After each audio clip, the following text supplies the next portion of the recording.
আসসালামু আলাইকুম viewers, Mariam kitchen থেকে আজ আবার আপনাদের সামনে হাজির হলাম নতুন আরেকটি রেসিপি নিয়ে। আজকে আমি আপনাদেরকে করে দেখাবো সিম ভর্তা। চলুন তাহলে শুরু করি। আমি কড়াইতে পানি দিয়ে দিলাম। এখন সিম আর আলুগুলো সিদ্ধ করে নেব। আমি সিমটা আর আলুটা সুন্দর করে ধুয়ে নিচ্ছি।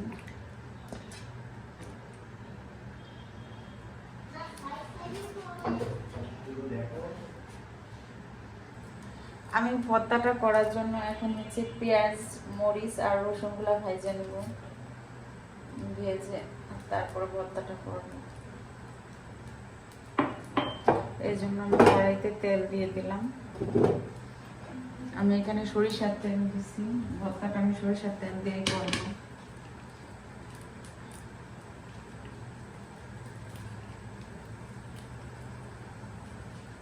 শুকনো মরিচ দিয়ে দিলাম।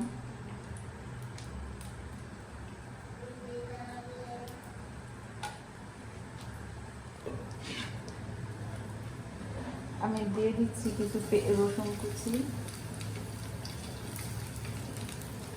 দিয়ে দিচ্ছি পেঁয়াজ কুচি।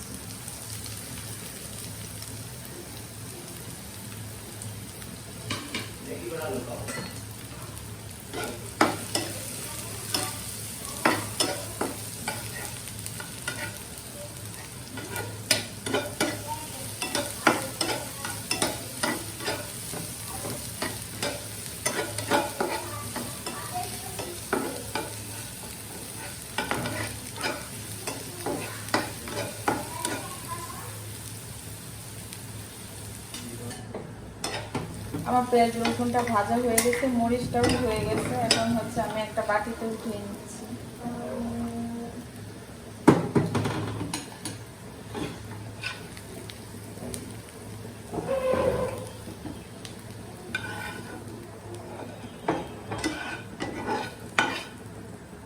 আমি এখন লবণ দিয়ে দিলাম, দিয়ে মরিচটা মেখে নিচ্ছি। এখন আমি পেঁয়াজটা রসুনটা মরিচের সাথে ভালো করে মাখিয়ে নেব। আমার সিমটা আর আলুটা সিদ্ধ হয়ে গেছে। এখন আমি নামিয়ে নিচ্ছি। আমার আলুটা আর সিমটা সিদ্ধ হয়ে গেছে। এখন আমি ভর্তাটা করে নিব।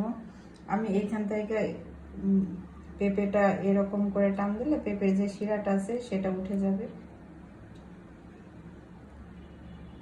এখন আমি সব কয়টা একসাথে ভর্তা করে নেব।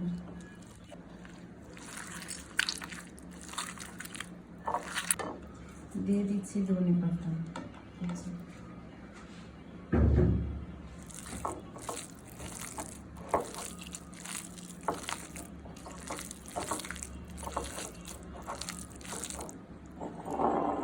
দিয়ে দিচ্ছি সরিষার তেল।